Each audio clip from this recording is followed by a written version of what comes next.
எல்லா நிர்வாகிகளுமே இப்போ அவருக்கே தெரியும் இந்த கட்சி அவர் முதலமைச்சராக இருக்கிற போதும் சரி எதிர்க்கட்சி தலைவராக இருக்கிற பொழுது பல சந்தர்ப்பங்களில் அவருக்கு ஏற்பட்ட இடையூறுகள் இன்னல்கள் சோதனைகளை களைந்ததில் தங்கமணி வேலுமணி சிவி சண்முகத்துக்கு பெரும் பங்குண்டு.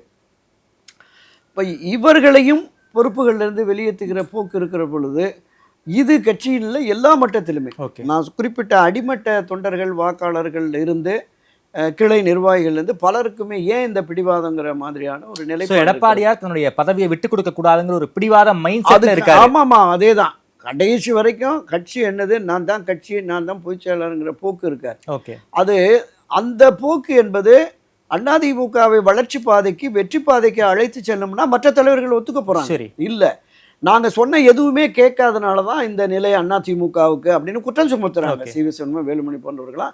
நீங்க தான் பொதுச் செயலாளர் இருங்க, பொதுக்குழு கூட்டுங்க, உங்களுக்கு என்ன பயம், அங்க விவாதிப்போம், விவாதிச்சுட்டு முடிவெடுத்து நீங்களே பொதுச் செயலாளர்னா தொடங்க. இப்போ நீங்கள் சொன்ன மாதிரி எஸ்பி வேலுமணி சொல்கிறாருல்ல, நீங்கள் தான் பொதுச் செயலாளர், பொதுக்குழுவை கூட்டுங்க, என்னென்னு ஒரு அவசர பொதுக்குழு கூட்டலாம்.